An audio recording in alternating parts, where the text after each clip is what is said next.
All right, let's get started. Welcome to this webinar on Iraq, climate, water and conflict in 2020. Welcome to all the participants in the Zoom and also a warm welcome to the YouTube live stream viewers. My name is Louise van Schijk. I'm head of unit at the Klingenau Institute and I'm also coordinator of the climate change research. I will be the moderator of this webinar, which includes 4 speakers that will first be interviewed by me in the next 35 minutes. Afterwards, there's the opportunity to raise questions for the speakers, for the Zoom participants, and they can use for this the raise hand function or the chat. This is a public session. It's organized by the Klingenau Institute in the framework of the Planetary Security Initiative. The Planetary Security Initiative is a project that aims to promote best practice, strategic entry points and new approaches to reducing climate-related risks to conflict and stability. And we aim to promote sustainable peace in a changing climate. We know that water scarcity that is often aggravated by climate change can impact on conflict and also the other way around. For instance, domestic conflicts over water between different groups in society can easily escalate if there is a tense situation. Water infrastructures can be targeted by militant groups. And in some cases, water has even been used as a weapon during armed conflicts to deprive the enemy of a vital source of life. It has also been used for recruitment purposes. In this webinar, we will discuss climate and water security in Iraq in 2020 against the current political and security situation with the new government just entering office. We will discuss natural resource scarcity also in the light of the lessons learned from the protest waves that we've seen in the country in the period 2017-2019, and in which also the youth in Iraq played a large role. The focus of this webinar eventually will be not only about presenting a bleak picture, but also at discussing what can be done to reverse the situation and how we can find a sustainable solution on the management of water and natural resources in Iraq. So we have 4 speakers that will share their thoughts with us. The first speaker will be my colleague Tobias van Lossau. He's a research fellow at the Klingenau Institute and project manager of the Planetary Security Initiative. And he will discuss both the climate security situation in Iraq, but also what Planetary Security Initiative is planning to do in the south of the country. Then we're really pleased to have with us Khaled Sulaiman, currently based in Canada. So for him, it's not the perfect time for a webinar. And he's a journalist. He's amongst others writing for The Independent and also for other newspapers. But he also just published a book in Arabic on water as a vital element of life in Iraq. And he's a real specialist in this field, and he's also contributing to the Planetary Security Initiative. Then the third speaker is Maha Yassin. She's also working for the Planetary Security Initiative as outreach officer. And she will discuss the role of the youth in the Iraqi protests and how organized they are, but also how their prospects are diminished by the environmental degradation in the country. And then finally, and that's perhaps the biggest honor, we have as a speaker Azam Al-Wash. He is the founder of Nature Iraq, and he was the person that helped to recover the marshes. We will say a few more words about it. He is one of the biggest water specialists in the country, and he's also closely connected to the political elites, and also can make some recommendations how really we can go for this sustainable change. All right, first we will go to Tobias, who will discuss the climate security situations and also the plans of PSI. So Tobias, climate, water and conflict in Iraq. How do you assess the situation of today? Please, the floor is yours. Thanks. Well, I mean, first of all, we have to recall that climate change, water and water scarcity have already been unfolding over the last decades. The same with the link with conflict climate and water, which has quite of a history in Iraq, such as, for instance, the draining of the marshes in the 1990s, or the use of water as a weapon by ISIS just a few years back. For Iraq, it needs to be highlighted that water is at the very heart, at the core of climate change. Most of the climate change consequences further aggravate the water crisis that we see, such as, for instance, rising temperatures that intensify evaporation, intensified and prolonged heat waves and droughts that threaten water availability, and rising sea levels that accelerate the salinization of water and soil in the south, just to mention a few. The water situation of today is basically a result of multiple negative developments impacting water quantity and quality alike over the last years. Most prominently, it's the decreasing water inflow from Euphrates and Tigris. The country's most important freshwater resources has been declining by 30 to 40% over the last 40 years. One reason is the dam building activities in Turkey, in Iran, and also in Syria. Second, the conditions of Iraq's water infrastructure has continuously been deteriorating over the last years, partly as a result of damage and destruction during the wars and conflicts, Iran-Iraq war, first US intervention, second US intervention, and the occupation of ISIS, but it is also a result of neglect and insufficient maintenance. A third driver is the ongoing immense pollution that we see, drainage of from agriculture, household and industrial sewage, dumping of waste. We talk also about toxic waste into the rivers. All that contributes to the decreasing water quality. So over the last years, the situation actually became particularly dire in southern Iraq. During the summer of 2018, more than 118,000 people needed to be hospitalized with symptoms of waterborne diseases. Water was also one of the factors that fueled the anti-government protests in the last years. Maha will say more on that later on. And but while the water situation has not significantly deteriorated, being already bad in the last 2 years, the socio-economic and in particular the political and the security setting saw dramatic changes. Just to list a few of the last 12 months, we saw the violent protests between October and January, which left more than 700 people dead and 27,000 wounded. We saw, partly as a result of that, the resignation of the government in the beginning of December. In the beginning of January, the killing of Qasem Soleimani had massive repercussions for the regional security situation. Since February, March, COVID-19, with all its known social, economic, political impact came in. Linked with it, the drop of the oil price, which poses a financial existential threat for Iraq. Also, in this environment over the last 6 months, we saw ISIS is regaining strength and increasingly committing attacks in different places in the country. And finally, we see a new government in place for 2 months now, which is facing high internal and external expectations. So that were just some of the key events and that we saw over the last 12 months. So after the military defeat of ISIS in December 2017, the enormous water challenges were supposed to be addressed in an environment, in a setting that was widely portrayed as a post-conflict reconstruction setting. 2.5 years later, we see now that this situation, that setting has changed into one of fragility, in which nation building, conflict prevention, etc., do play a bigger role. Okay, thank you, Tobias. This is a very concise and comprehensive overview of the situation. Can you now say a few more words about how these pressing climate water topics are also linked to the Planetary Security Initiative and what the Planetary Security Initiative is envisaging to undertake in terms of activities in the south of Iraq?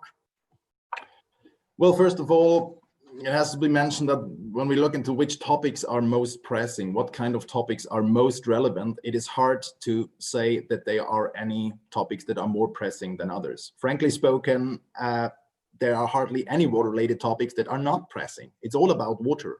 And what is important is that several of the key challenges need to be addressed at the same time in parallel, short-term and long-term. So for instance, the continued talks and negotiations with Turkey and Iran are, of course, important to stabilize a water inflow of the Euphrates and Tigris River. At the same time, water infrastructures need to be repaired, and in some cases being rebuilt for a better water management and being able to supply basic water services.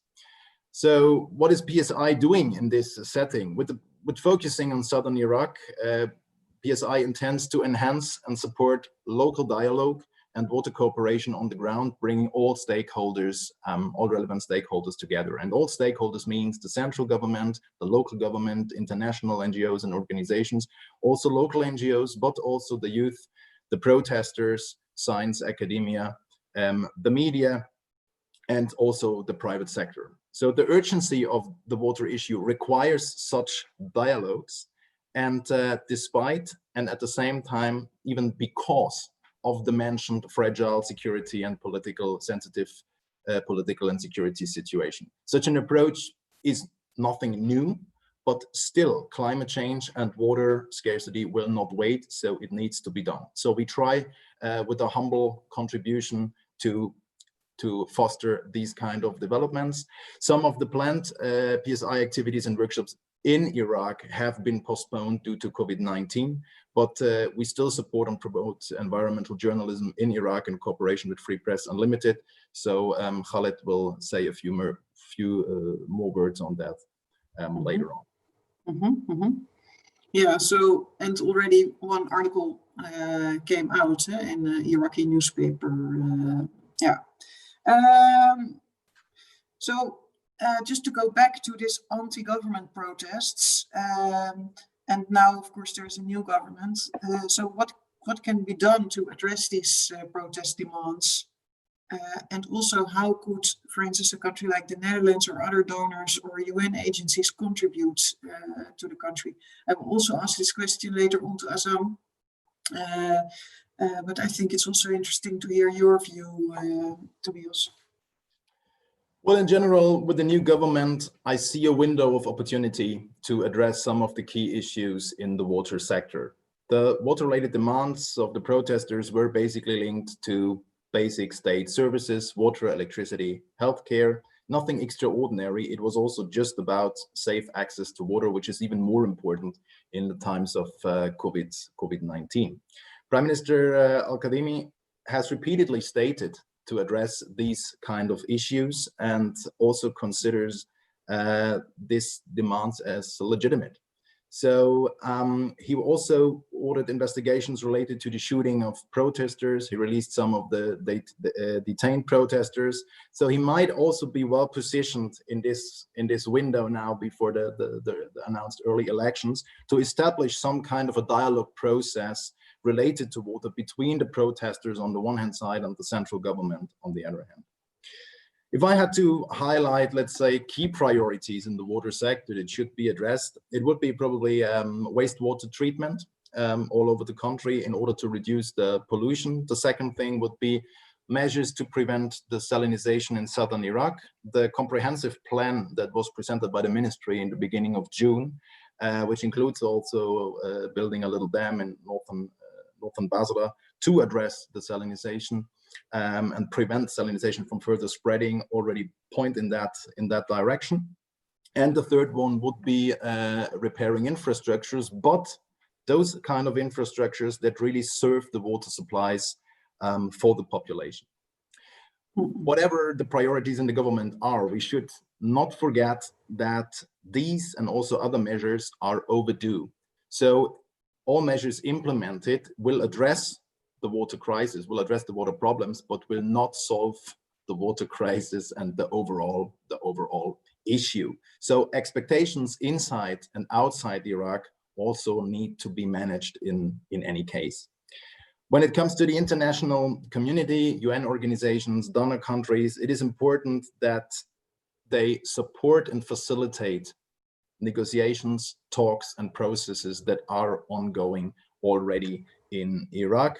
particularly in the fragile situation at the moment. It is about dialogue. It is about getting together. It is about negotiations.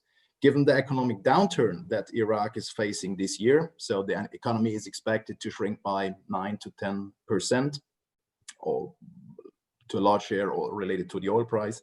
It is also, of course, a matter of financing programs and infrastructures. So financial support, frankly spoken, might also be an important tool. Mm-hmm. Okay, yeah, so that's something to take into consideration. That also due to the lower oil price, the own income of the country is severely under pressure. All right, thank you, Tobias. Let's move on to the next speaker, Khaled Sulaiman. You published a book earlier this year, Water Guards, Drought and Climate Change in Iraq. In Arabic, it was published in Iraq. And you discuss in this book all aspects of water as a vital element of life and culture in Iraq, but also the relationship with stability and yeah, I think that's really super remarkable that you did this. So, what did you decide to write this book, and what would be your key message to this audience? Please, the floor is yours. Yeah. Thank you, Luisa. First, I can say my story with water and environmental issues goes back to the village where I was born and grew up in Kurdistan. Despite its simplicity, our life in that village was very difficult because we relied completely on monsoon rain to sustain ourselves, to sustain our existence. If there was diminished rainfall for one season, the wells will dry up and cause great hardship for the residents. This was the origin of my interest in water and environmental issues as a journalist. But the more immediate reason to write my recent book was my experience with Iraq's water crisis, which I have been writing about from long time in Arabic and Kurdish in newspaper in Iraq and Middle East. So there's multiple internal and external threats of waterless in which could destabilize, the situation in Iraq. First, the country is located located downstream. So I'm just in this point. I'm just go back to 2017 when I was invited to a planetary security initiative in The Hague. So the Ministry of Iraq of Water Resources, Hassan Janabi, he said, we just discovered as an Iraqi, as Iraqis, we just discovered we are located downstream of all rivers. So it's mean before we didn't know we are located in downstream of all rivers. So this is, you just asked me how I decided to write this book. This was the first reason. This was the first point. I was there, and I was just thinking, really now we discovered we are located in downstream rivers. So I decided to think more about and to go deeply and ask more questions about water-related issues, water-related challenges in Iraq. So, and the absence of any regional and international agreement that could guarantee Iraq's water rights. So this is also one point. The country is facing serious crisis water. Second, poor water management and the absence of the state of law guarantee which can guarantee different kind of solutions and regulation for water. But this is the problem in Iraq. Other point, I was in Iraq last year just for doing my job, interviews with local community in many cities in Iraq. Really, I was feeling the rising temperature due to global warming. How this point affect the Iraqi life, Iraqi daily life, economy, daily life, health, education, job, women, children, and this is also one point we have to mention it. The other point is demographic change because of waterless. I can confirmingly say that many Iraqis from small towns, small villages, they leave their area and they go to Najaf, they go to Diwaniyah, they go to Basra, they go to Baghdad because there's not any source to continue to survive. They can't stay in their villages. Exactly, and also, last just 2-3 weeks ago in the small town in south of Basra, Medina, the population, were suffering from disease. They were already suffering from COVID-19, and after that, they were suffering from disease because of contaminated water.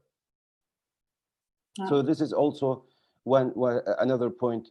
Anyway, there's a lot, and there's many different points to mention it, but I will try to just say the other point. It's poor sanitation in Iraqi city, and daily, and we don't need to mention how much water is wasted in Iraq because of poor irrigation, and maybe Dr. Azam will talk about that. Poor irrigation and stealing, this is very important, and stealing water by new political elites. So all this reason could put Iraq on the edge of the abyss and lead people to insecure future. So that's why I started to think about deeply and to write about. And more importantly for me is how to aware local population, local community. Basically, journalism and journalists in Iraq, they write about water when we have crisis, when we have problem.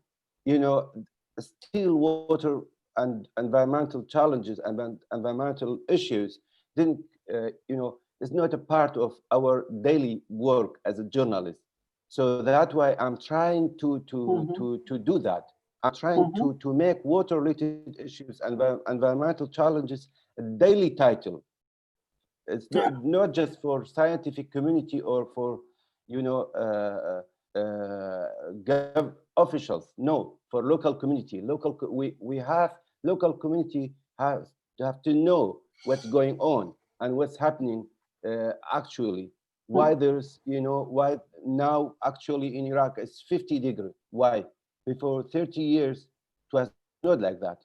So there's some change. So local community have to know what's kind of this change. Yeah, so you're already pointing to this role of journalism, and which is also in many countries in the world, it's super important also because water is so intrinsically political in Iraq. It's also super important for information for the population, but also to hold political elites to account. So could you say a few more words on what we're doing with the Planetary Security Initiative and also on how this could help the situation?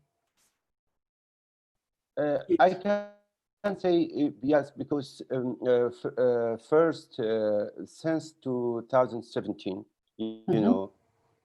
Planetary Security Initiative invited many journalists from Baghdad, from Kurdistan region, from other city of Iraq, and they participated in the in conferences in The Hague. and they start to think more about water-related issues.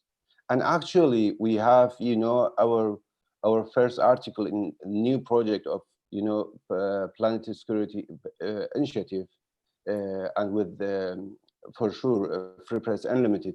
Our first article is published already in local newspaper in Baghdad, Al-Mada. So our next article will be published maybe tomorrow, after tomorrow, I don't know, after 3 days, and we have a series of articles will be published about water, and we need to create an public debate and about water. Especially, we have to involve more journalists, more researchers to write and to think about water-related issues, because I remember I was talking with Dr. Azam Alwaj in last Planetary Security Initiative in Iraq. The population will touch 80 million people in 2050. 80, yeah. 80, and with less of natural resources, with less of water. So how to deal with this huge development? So we need civil society, journalism, local government, central government, international committee to think more about that and to put Iraq on strategic map. Yeah. And also, I think a potential source for doing that, and I think it's important that we go to the next speaker, is Yassin, is the young people in Iraq, because there's a big cohort of young people. They are angry, they protest, and I think it would be interesting, to hear from you how you view this. So, and by the way, I also already saw that first questions are coming in the chat. So we will also, after the contributions, go over to the people in the Zoom, because I think also the issues that Khaled mentioned are very interesting and probably could be discussed in more depth. Maha, you are from Basra, the south of Iraq, and you came to the Netherlands to complete your studies at the end of 2017, early 2018. And in the past years, you've also wrote and witnessed the huge protest waves that are led by the young people in Iraq and the activists. Can you say a few words about these protest movements and why young people or people in general are so angry, and also how this is related to access to basic services like water and electricity? Please, Maha, please unmute yourself. Yeah. Yes. Thank you, Louisa, for the introduction and for organizing this important discussion. I think after 2003, Iraqis in general were expecting a big improvement in their lives, and the younger generation have even higher hopes for more employment opportunities, better education, but most importantly, better public services like water and electricity, as you said. But what we actually saw is that these improvements, especially the ones related to water, were very limited, slow, and sometimes do not even exist compared to the damage caused by climate change, which is very noticeable and dire in the south. So the young people were frustrated by the level of neglect from the authorities' side and all the corruption that comes with it, which in their opinion is behind their city's deterioration. So, however, like when they took to the streets in 2018, their demands were simple. For example, they didn't talk about water policies or investing in sustainable energy. They put it in a way simpler words. They just wanted to have tap water in their houses, and some air conditioning during summertime when temperature reaches 50 Celsius degrees and sometimes even higher. So, however, I think like the authorities' failure to effectively address this bigger picture of water management and infrastructure, and also the general environmental degradation like desertification in the south, are the underlying drivers of a protest that are led by the youth, and also what happens later, the subsequent violence and clashes between the corrupted actors and protesters. Yeah, so it's also this inherent disillusion and lack of prospects. I also heard people from Iraq saying to me, in the past we had all these green trees and now we only have the desert and the dust storms. But I also see that there's initiatives undertaken on the ground in Iraq to focus on that, on bringing back green life.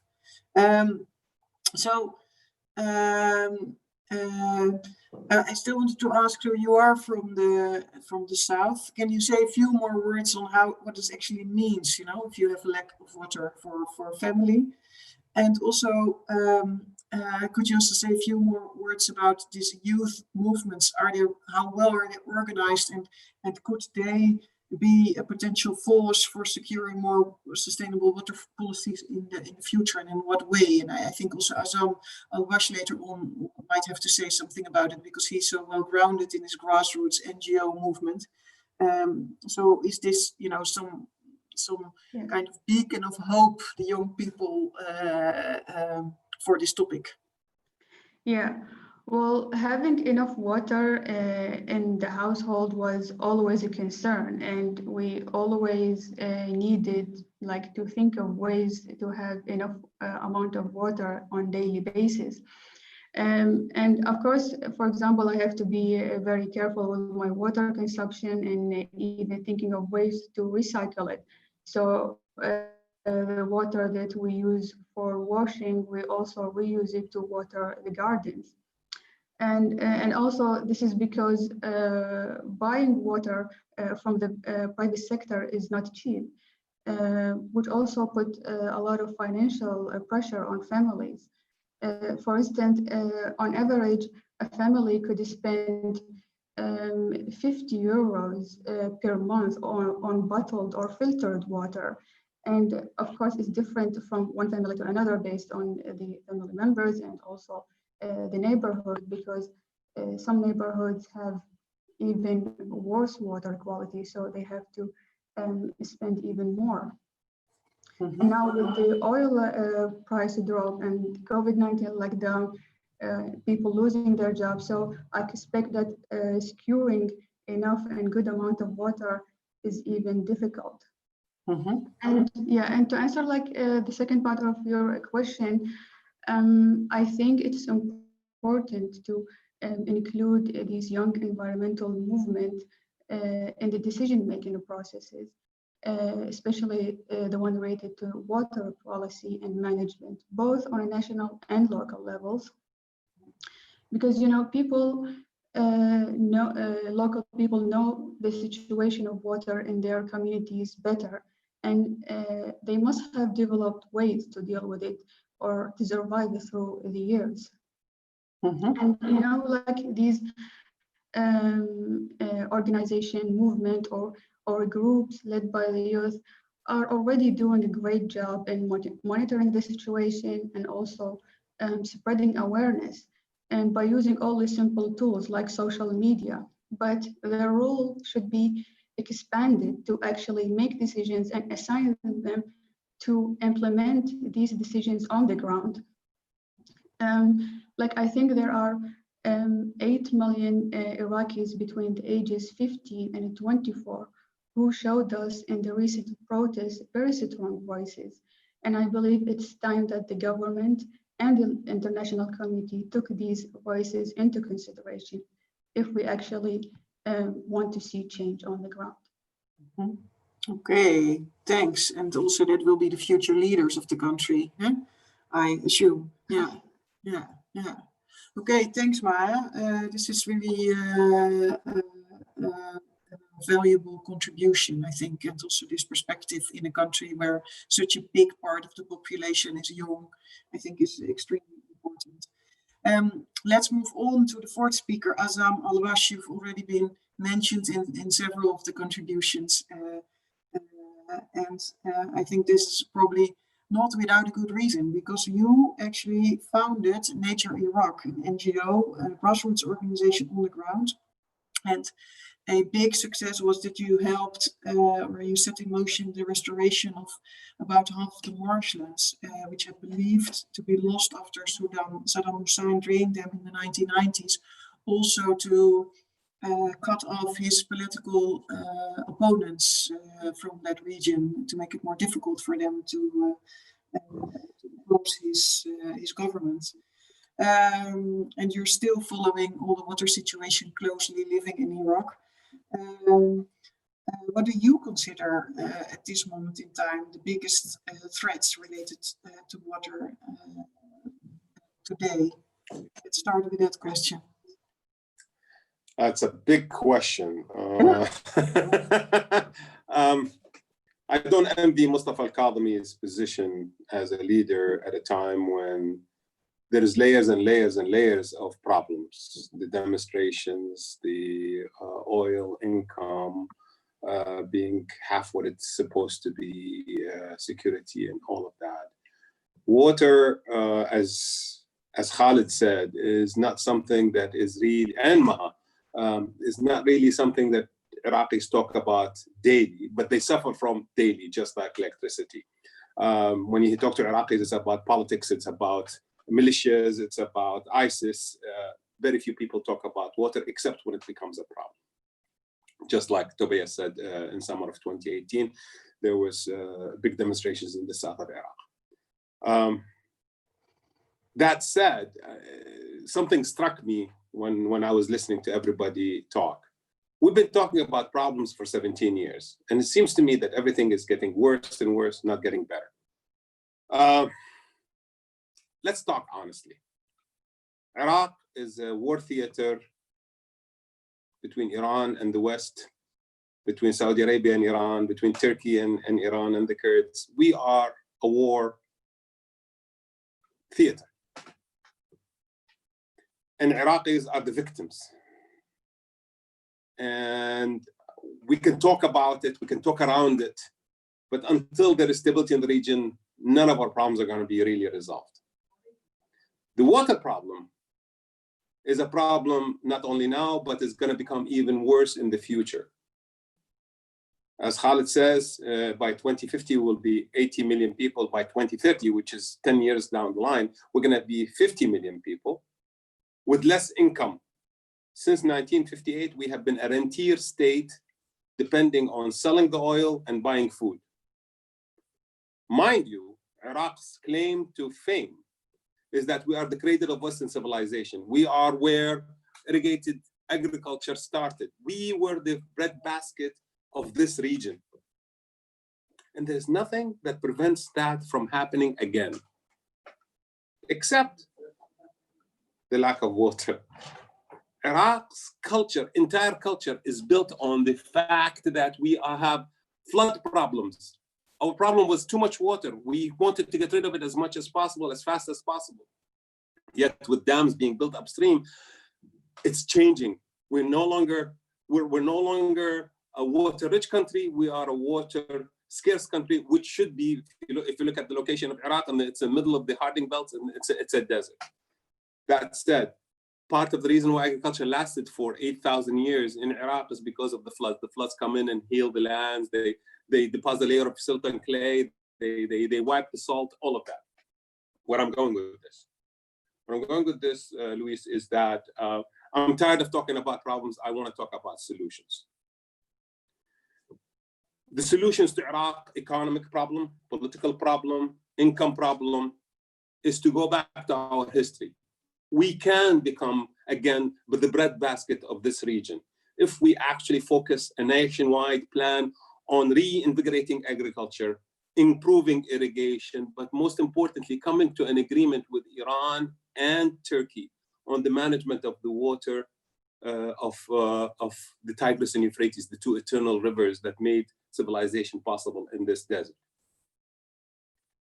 How can it happen? It cannot happen while we are fighting wars. It cannot happen while we are not trusting each other. What Iran and Turkey are fighting about the Kurdish issue, with with internal struggles inside Iraq. The struggle. I'm sorry. I'm going because I need to talk about solutions. You and Europe needed 2 world wars, and before that, countless wars, to understand in 1945 that zero-sum action, that war is not the answer, that economic integration may be the answer. And as a result, we've had 75 years of peace. Okay, sometimes there's tension, but it's peace. Do we need 2 world wars in this region to relearn your lesson? All I'm saying here is that you and Europe came to an agreement between France and Germany in 1950 on the management, on the coordination of production of steel and coal. We can come to an agreement between Iraq and Turkey on the management of the water resources. That can include then Iran. That can then include Syria. That can include Kuwait, can include Jordan. And we can actually build a stable region based on the management of water together as a natural resource that is the right of everyone that lives in this region. And I'll end up my remarks there. And do you see, Azan, if I may ask, do you see a role for third-party mediators in bringing together Iraq, Turkey, possibly also Iraq, Iran? Because that was also a question that was actually already posed to us before we were starting this webinar by email. Somebody asked, could the Dutch or others help or is this something that you need to set up bilaterally? I mean, sometimes they say third-party mediation is something of the past, that's kind of the old way of doing things. Look, the political will to reach an agreement is not there yet. Yeah. Let's be honest. People understand conceptually that this is a threat and it's an over-the-horizon threat, but it's not as real threat as Daesh threatening Baghdad or rockets hitting the American embassy or the control of law. Just yesterday, my good friend Hisham al-Hashimi got assassinated by lawless gunmen. Yeah. That's the issue of water is not a priority at this point, and the problem is just like climate change. The time to act is now, because if you reach 2030, it's too late. It's too late to reach an agreement then. So we have to work now. So mediation, is mediation going to work? I've seen mediation efforts since 1992, Kent State, the Tigris Euphrates Initiative, Euphrates Tigris Initiative on cooperation. There has been all sorts of attempts at dialogue, but it has been always at track 1.5. The people don't understand the real problem. I want to talk to Maha about how to activate the young to get involved. People need to be involved to understand how big the problem is going to be, so that there will be political pressure from the bottom up towards politicians, so that the politicians will feel not threatened when they want to act. The solutions are very simple, guys. Luis, there's no need to. The solutions are really very, very simple. But what is needed is political will, and the political will is not there. It's not about negotiations. It's about having people understand that the problem is just around the corner, and if we don't address it now, it's too late. So we've tried top-down, which is what negotiations and mediation is. I think it's time to talk from the bottom up, which brings me back to the issue of NGOs. We NGOs are viewed as a Trojan horse. The security system views us as a tools of the West to affect problems in Iraq and the region. And just look at the laws on which they regulate us and how the laws are used to harass us.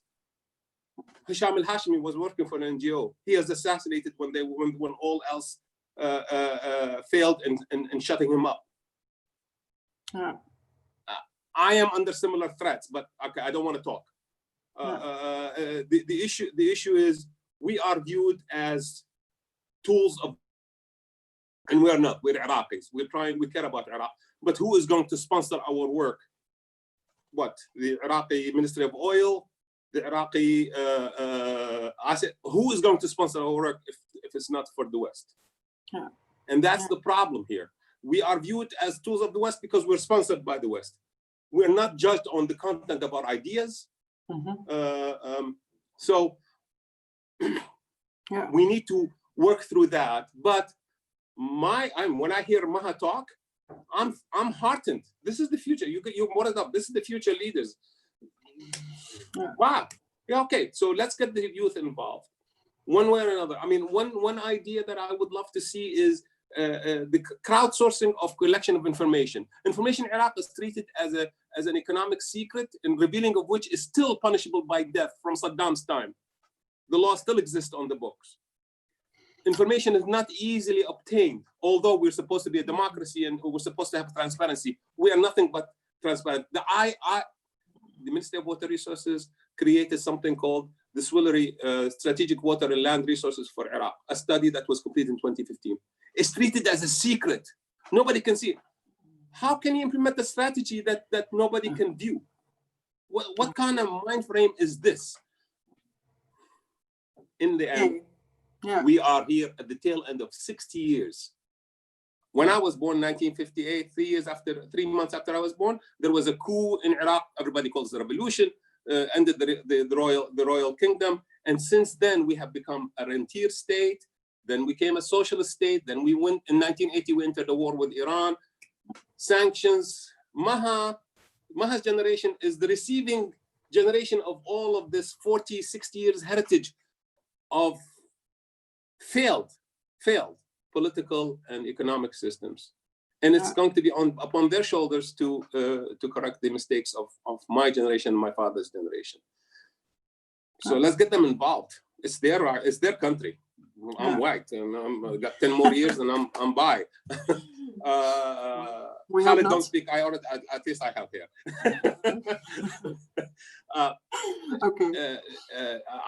I want to get the youth involved.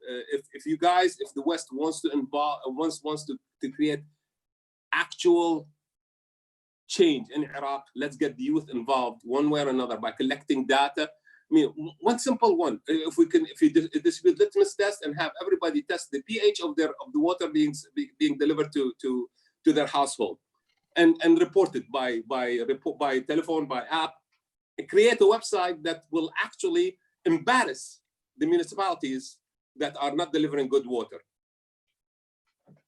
Could that create the cohesion of the youth to put the pressure up?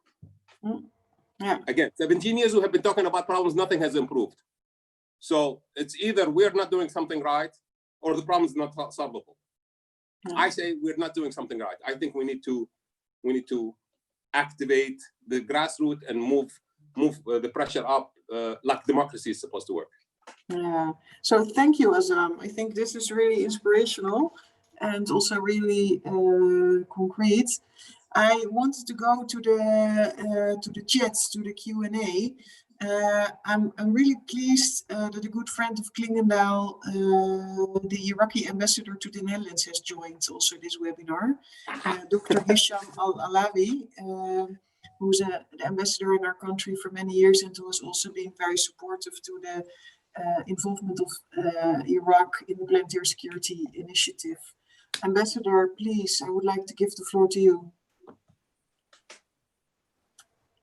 You have to unmute yourself, or Inge has to do it. I did. Yes, we can hear you okay. Can you see me as well?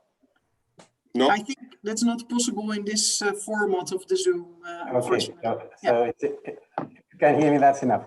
Good morning to all of you. Thank you very much for organizing this webinar. And also thank you for all your work and efforts in the past couple of years since I have been here in the Netherlands.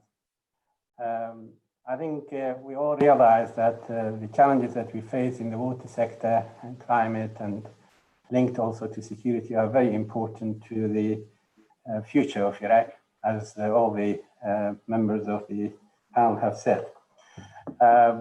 We have been doing a lot in the past couple of years. I think Azam was here last year and he saw some of the activities we have been engaged with. You are also aware, obviously, of the work that you have done with the relevant government departments, with you at Clinton, with IHE Delft, with Wageningen, with the business sector. And we are very, very happy to see this level of interest. And I have been saying repeatedly that if there is an important country that could help us to address some of the challenges we have, it would be Netherlands for the obvious reasons that you know. So we want to build on what we have managed to achieve in the past couple of years. Obviously, the events of the last 6-7 months have delayed things. We have to put extra efforts to move at a faster rate, given the enormous challenges that we face. The new strategy that has been updated, prepared and updated by the Ministry of Water Resources is an important document. I think this has also been highlighted in the Hague Declaration in 2017, when it was the issue of supporting Iraq to implement a strategy for sustainable management of water resources was highlighted. The ministry has been working with IHE Delft and other institutions to do so, and we have now the enormous challenge of implementing whatever is there in the strategy. I would like to use this opportunity to ask, as I wrote in my question, to ask my good friend Azam about the Iraqi marshes. They have been added and inscribed to the World Heritage List in summer of 2016. We were expected to work with the international community to protect the marshes, to maintain the rich biodiversity there, to support local communities, to promote ecotourism, and to also achieve relevant sustainable development goals. It's been nearly 4 years since then. I have my own assessment, but it's nice to hear from him as to what he thinks about the activities that have been happening. Does he support the suggestion by Wetland International to establish a joint team between relevant Iraqi institutions and the outside world to agree on a comprehensive strategy to protect, maintain, and develop the Iraqi marshes over the next 10 years or so? Okay, thank you, Mr. Ambassador. And I know that also if you are in the embassy here in The Hague, that there's this beautiful photos of the marshes and the beautiful paintings. And indeed, that the idea of developing the marshes into a fantastic tourist area, that's something that's very appealing. But of course also very difficult under the current circumstances. So Azam, happy to hear your views on these issues. Hello, Mr. Ambassador. Good to hear you, and I would love to cross paths with you soon. But we'll leave the formalities. Look, you know me. I love the marshes. I would,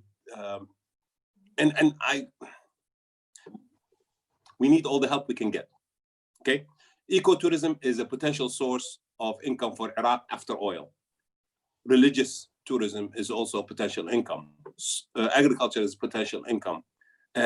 Archaeological tourism is also potential income. These are all sources of potential. So yes, I am for any effort that will focus some of the limited resources to the marshes. You and I are of the generation that actually went to the marshes.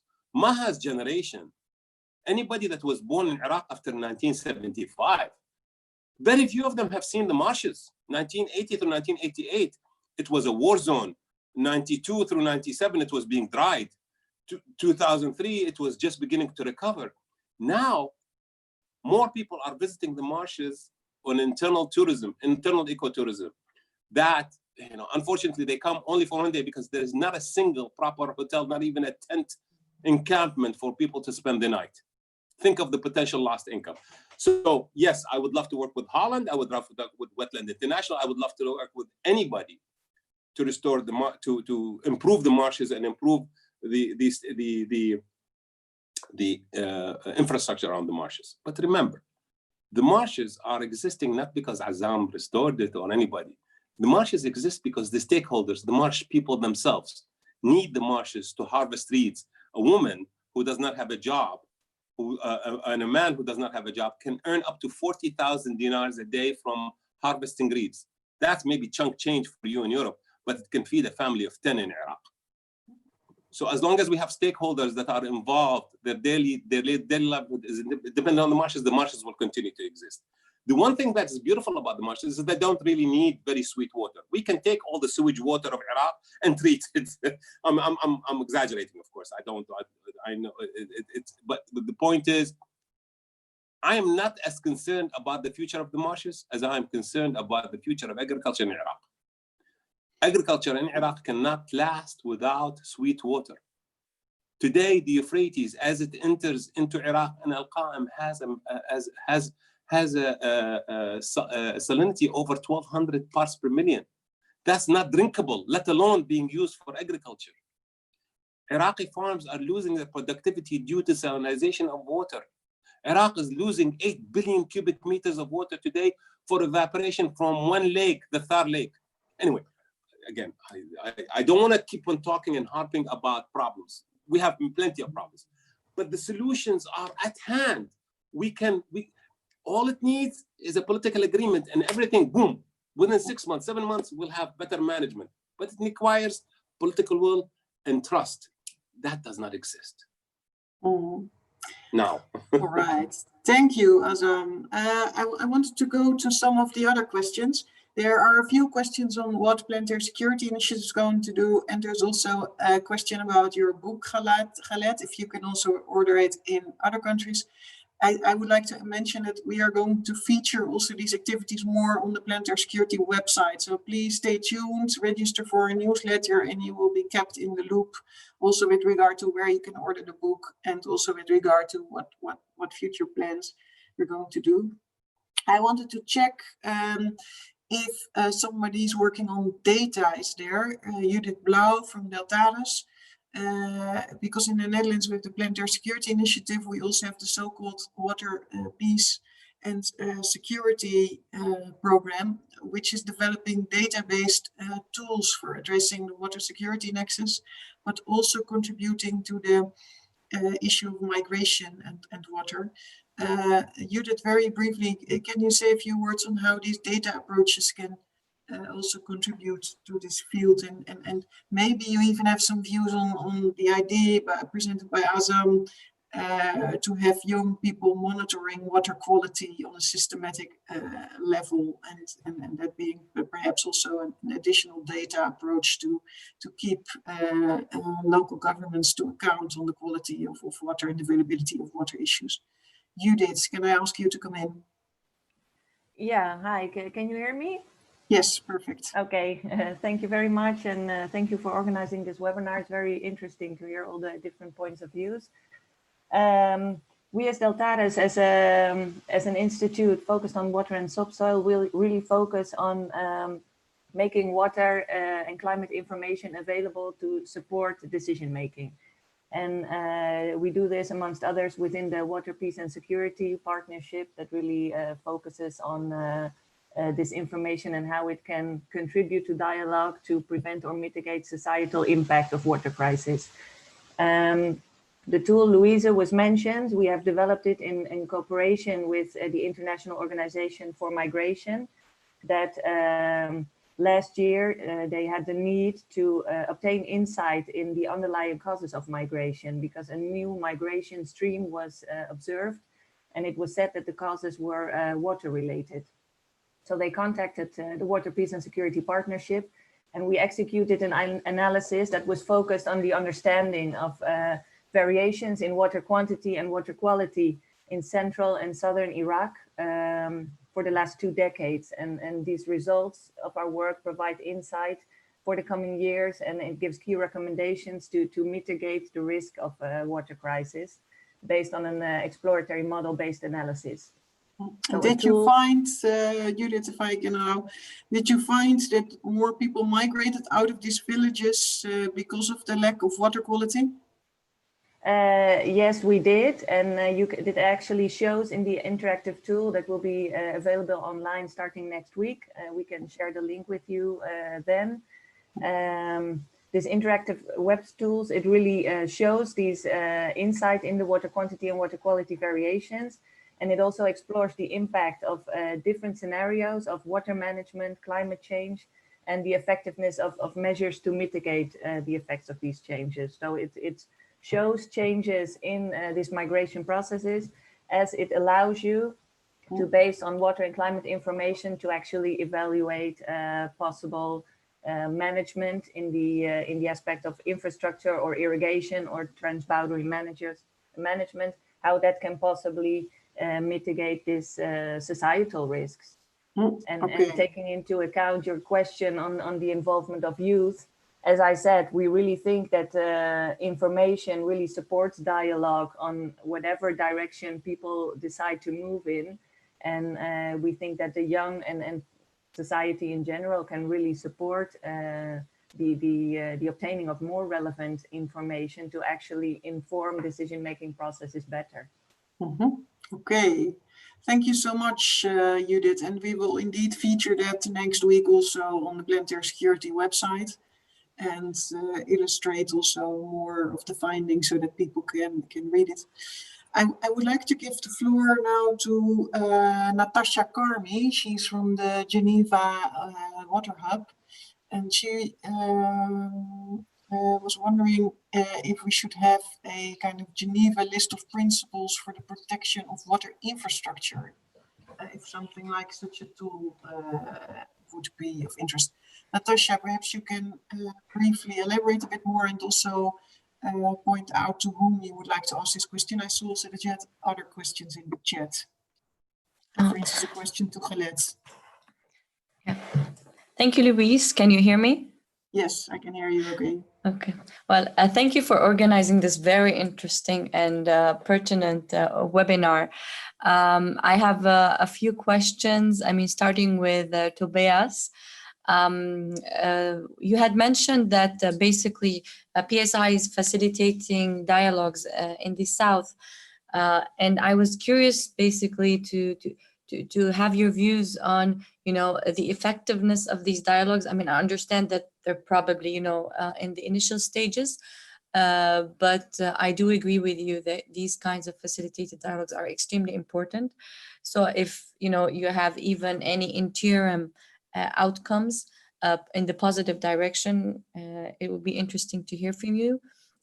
And the second question to Tobias is that you had mentioned also that, you know, during the COVID, ISIS is regaining strength. So this threatens, of course, another round of targeting of the water infrastructure. So from your experience and your knowledge of would something like having a framework, you know, a compendium of international law that are summarized in the Geneva list of principles for the protection of water infrastructure assist in the case of Iraq? Okay. Wow, that's really already quite some questions. Shall we first go to Tobias and then also perhaps Galet can come in? Tobias. Right. Thank you for the questions. Yeah, on the PSI results, effectiveness of these of the dialogues. Well, as you mentioned, we are in the initial stages, and we are on top of it in times of COVID-19. So basically, everything that we had planned and that we started at the beginning of the year now moved a bit more to the virtual world. Which, of course, delays some of the processes and some of the next steps. So we are in that, but we hope, I mean, the PSI is still ongoing for the next 2.5 years. So we have still time left, and also thinking about the day X at which the so-called normalization might become reality, and that we also can actually facilitate something on the ground. And we I think by the end of the year, beginning of next year, we might have first ideas of outcomes in that regard. So we are happy to keep you posted. On the second question, yeah, list of principles. It is always, let's say, helpful to have a code of conduct, to have a compendium of the norms and regulations, etc.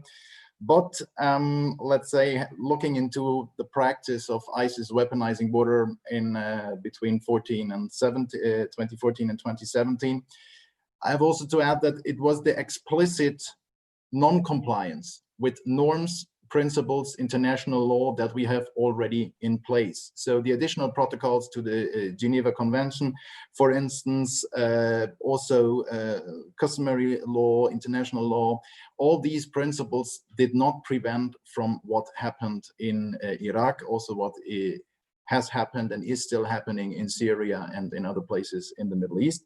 So it might be, let's say, another piece in this framework of regulations and norms that might help also at a later stage, ex post, to prosecute these kind of acts. But let's say to prevent this from happening, I see only a limited impact.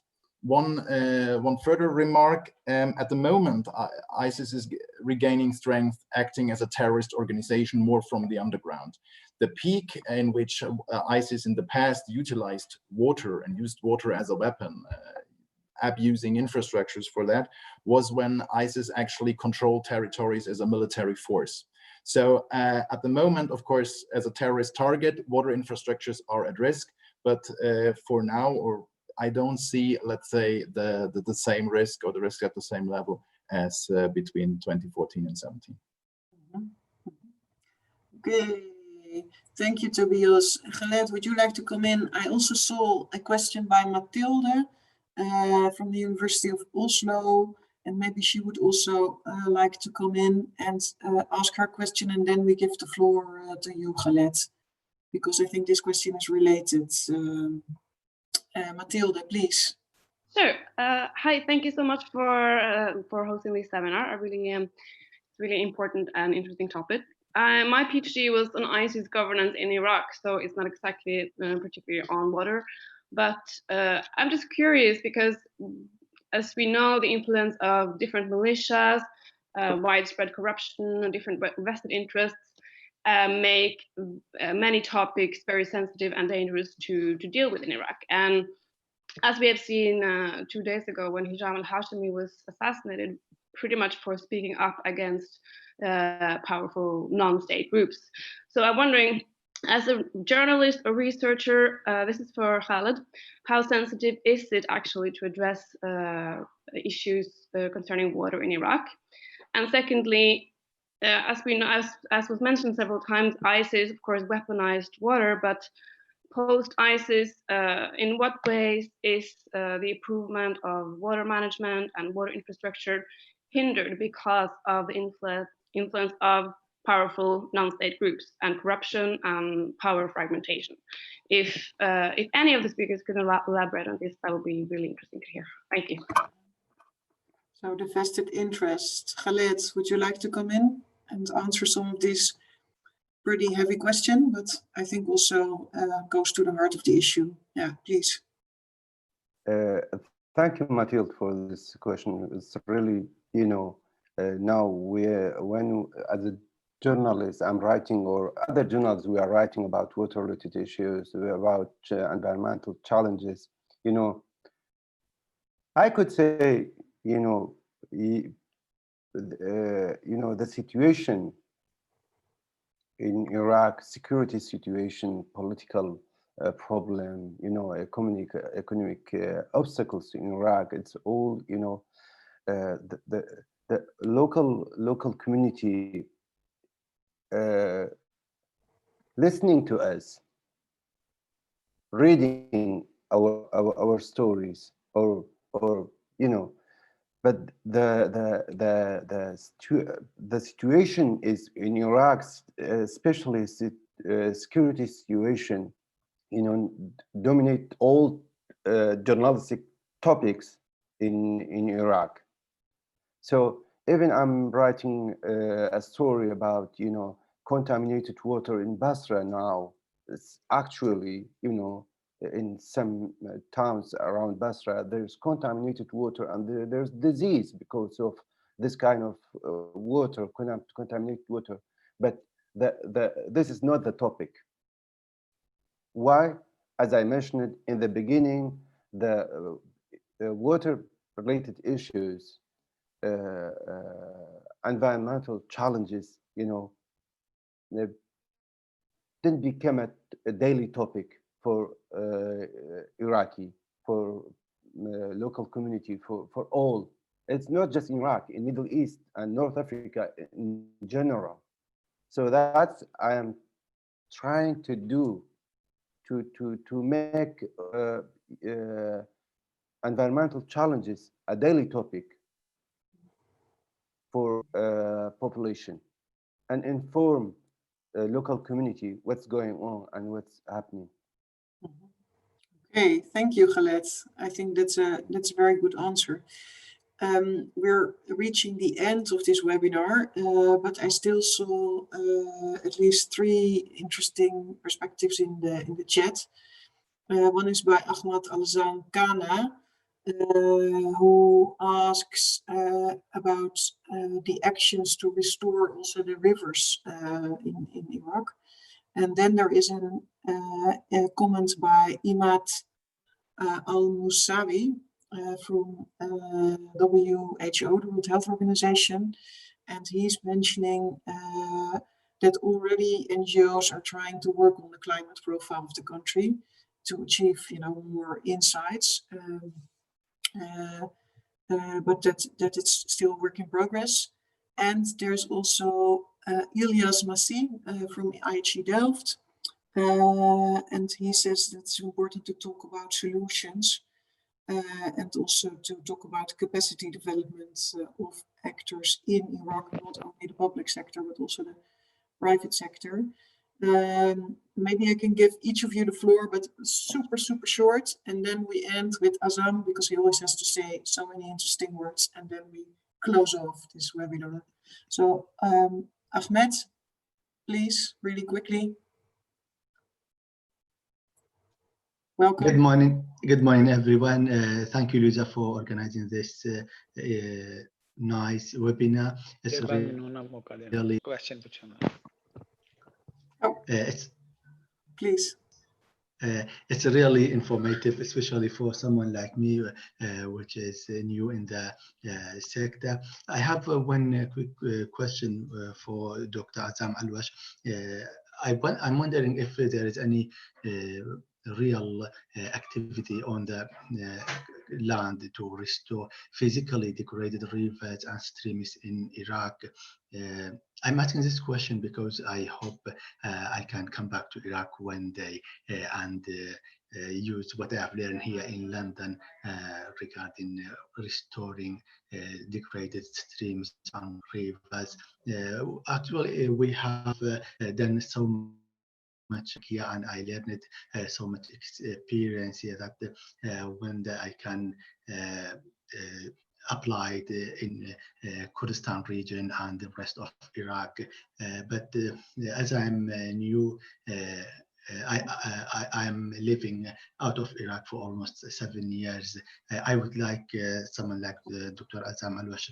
He is already working in the sector, and he has a good background to at least update me with any ongoing work regarding restoring rivers and streams of Iraq, which really well-known process nowadays in the developed countries to the degraded streams and rivers. Thank you very much. Okay, thank you. Okay, let's go quickly to Imad Al-Musawi from the World Health Organization. Please, Imad. You have to unmute yourself.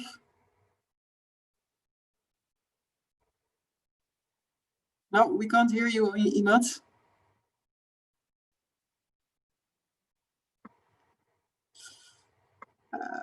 Yeah, I think you're still muted. Okay, then I suggested we go first to Ilias Massi from IHE Delft. Thank you very much, Please Louis. keep it short. Yeah. Thank you very much for Louis and all the experts for this great webinar and your contribution. I would like to learn from you that when we talk about solutions and capacity development of different stakeholders, what are your views on how this can contribute and what are the important areas where we can focus on? Thank you very much. Okay, thank you, Ilias. Okay, once more we try Imad Al-Musawi. Are you here? Can you unmute yourself? No, somehow there seems to be a blockage there. All right, well then we take for granted that you work for the World Health Organization and are also working on this climate profile. And I'm sure also at the World Health Organization, you currently have other issues to address in Iraq, so that's very commendable. Then I'll give the floor to Azam Al-Wash for the final words of this webinar. Azam, please unmute yourself. Louise, thanks for giving me the last talk, but Maha the next generation should have the last talk. But okay.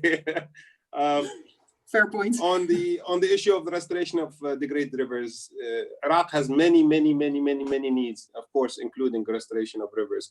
In Kurdistan, if you want to work in Kurdistan, for Zangana, Mr. Zangana, there is all sorts of gravel mining on rivers that are destroying the rivers. You can work there and help not only Kurdistan but also Iraq, because southern Iraq is the down and stream. In southern Iraq, we have Ashar. We have seven rivers that are that used to be the lung of Basra, that used to be affected by tidal action, where it actually flushes the sewage out, that have been plugged up. There's a need for work there to clean it up, to restore it, to return it back to its original function. Again, like everything else in Iraq, there is plenty. There's a whole list of projects, the priorities, and the money available changes. And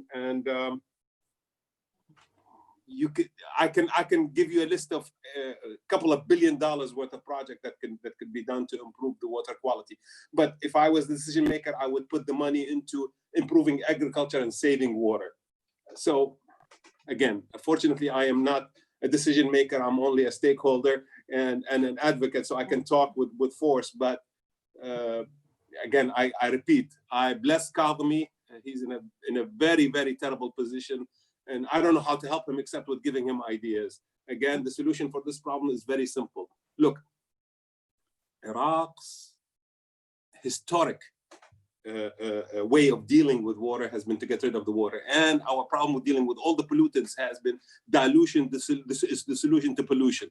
All the cities have always dumped their sewage in the Tigris and Euphrates, from upstream, from Diyarbakir all the way to Bao, and all of from the to Nasiriyah. That has never been a problem except in the last 25 years, when the era of new dams have been built and the natural pulse of the river has changed. We no longer have live rivers. We have rivers that are controlled.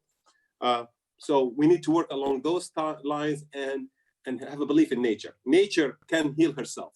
All we need to do is give her a helping hand. She's been there before. Again, I'll talk. This is to cover the issue of solutions. The solutions are available. The ideas are plenty. And 100 years ago, Iraq did not have oil to live on. It had water. It had trade.